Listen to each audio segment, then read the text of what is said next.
tímpanos.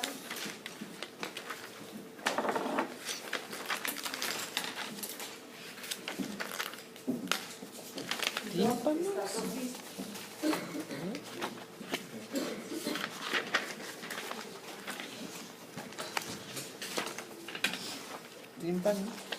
¿Tímpanos? O sea, ¿qué pueden escuchar? Los artrópodos escuchan sonidos, los artrópodos emiten sonidos y por lo tanto escuchan sonidos. ¿Okay?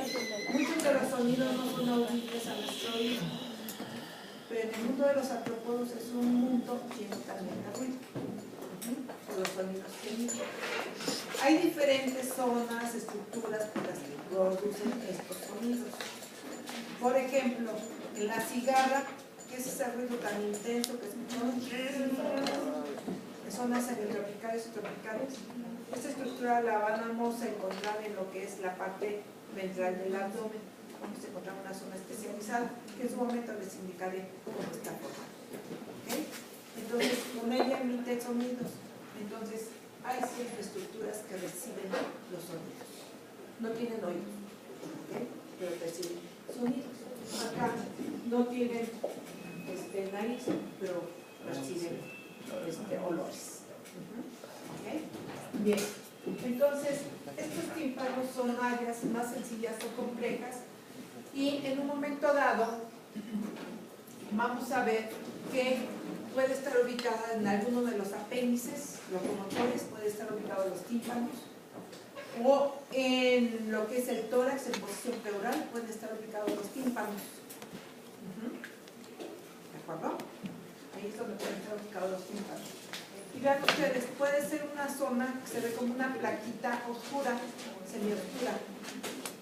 Puede ser. Y en su interior veríamos toda una serie de estructuras, vean aquí,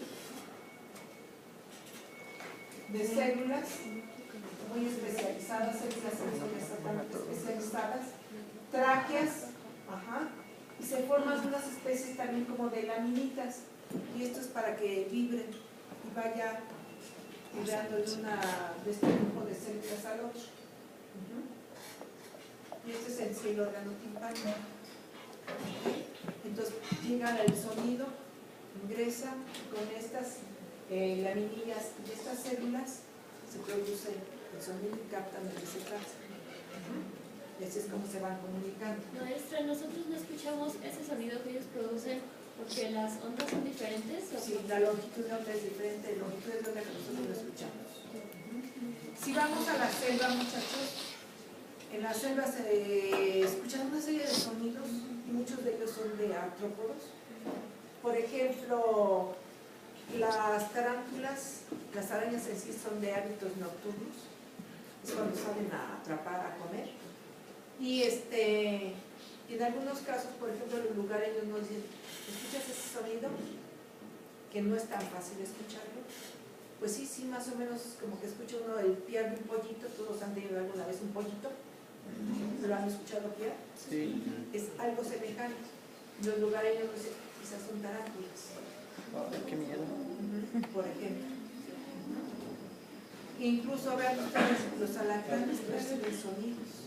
Entonces, hay algunos nosotros los recibimos.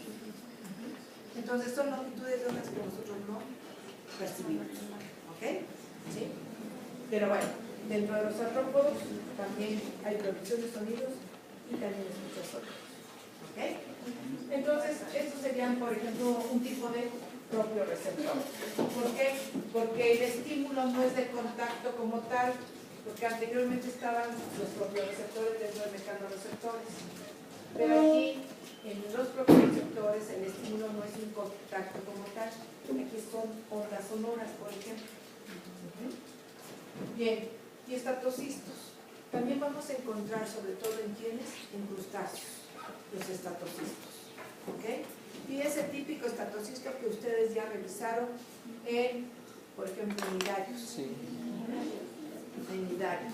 Entonces aquí sí tiene que darles, precisamente les indica una posición de su cuerpo en esta ambiente acuático.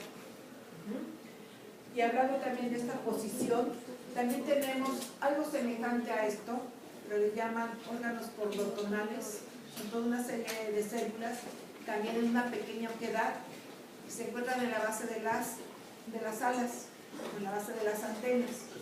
Y a esto, sobre todo en los insectos, también les va indicando cuando van volando cómo va su cuerpo en relación en este ambiente aéreo en que se va desplazando. Funciona algo semejante con los estatocistos, pero en este caso en el aire, los estatocistos en el agua. Órganos cordotonales. Cordotonales. Bueno, que quiero hacerles lo más simple, menos complejo. Bien, vamos a ver entonces, sobre todo vean ustedes, en las mariposas nocturnas tienen un gran desarrollo de sus antenas. Ya veremos qué tipo de antena es esta en su momento. ¿Ok?